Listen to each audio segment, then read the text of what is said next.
This is it, supposedly the second most difficult steel Rolex to acquire from an authorized dealer after the steel Daytonas. It's very scarce at the retail price of $15,200, and it's now listing on the gray market for $32,000 to $35,000. I think only one person in the comments guessed this piece correctly, so I'll go over how I found this piece and what I paid for it.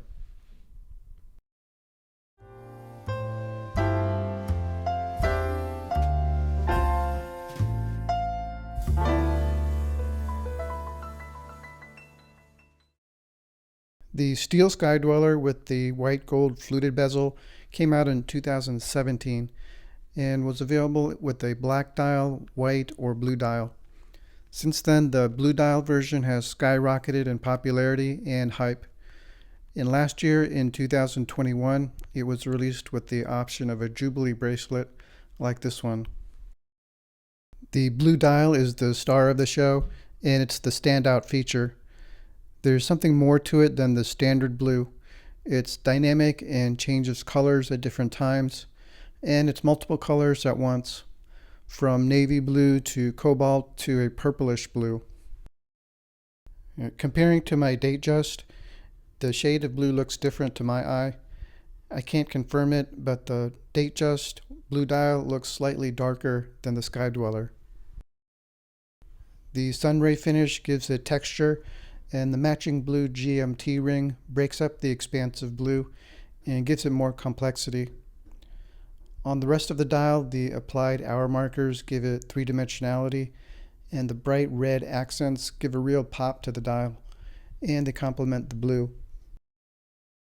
The hands are skeletonized to allow you to read the GMT dial, even if the hands are floating over it, and the hour hands are just the right length to meet the hour markers.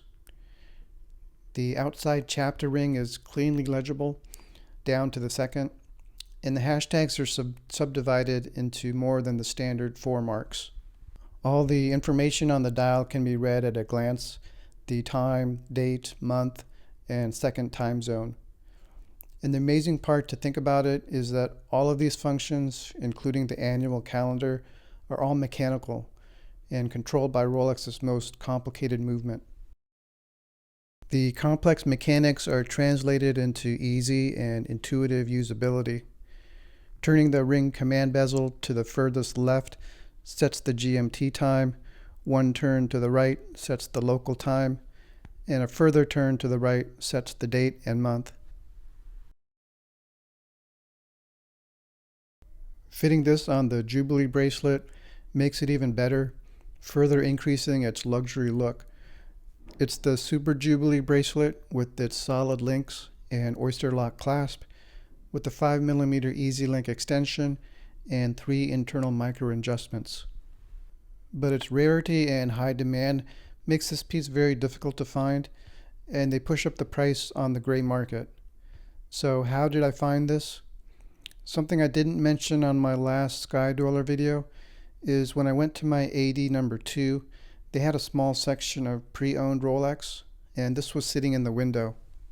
The price was $26,000, and I passed on it initially because of that, and I didn't even try it on because I've been trying to avoid buying pre-owned watches, and I told myself I would only buy new and at the authorized dealer.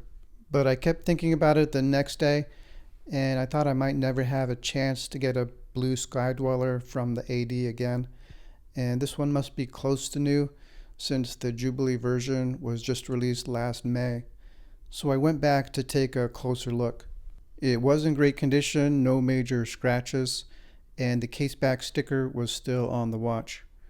It came with everything except the white outer sleeve and included the box, hang tags, and booklets.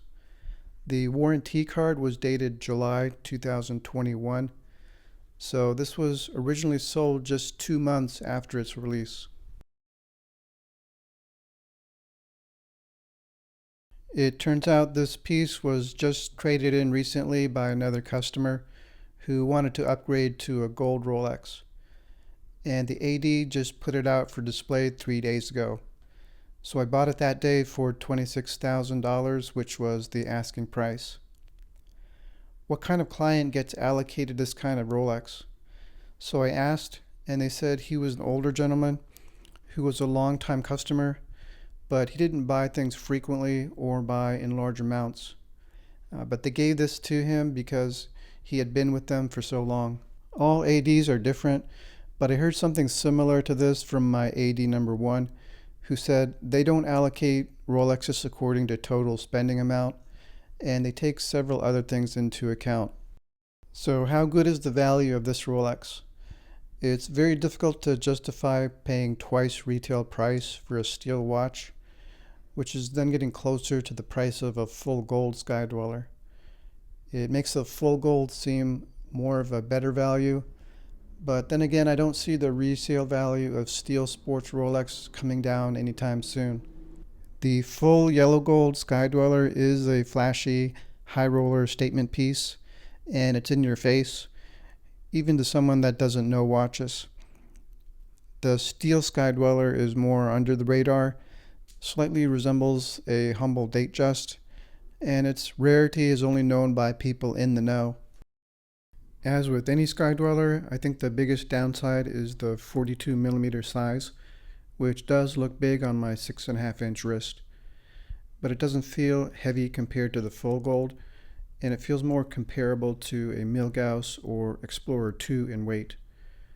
And the Jubilee slims down the profile on the wrist and makes it less prone to visible scratches. So I'll put this in slot number 2 of the watch box. Now that makes 2 Sky Dwellers, which really wasn't in my long-term plans, but I'll take what I can get. Let me know in the comments if you think the blue Sky Dweller is all that rare, and if this was a good purchase, and if I should keep this watch. Thanks for watching.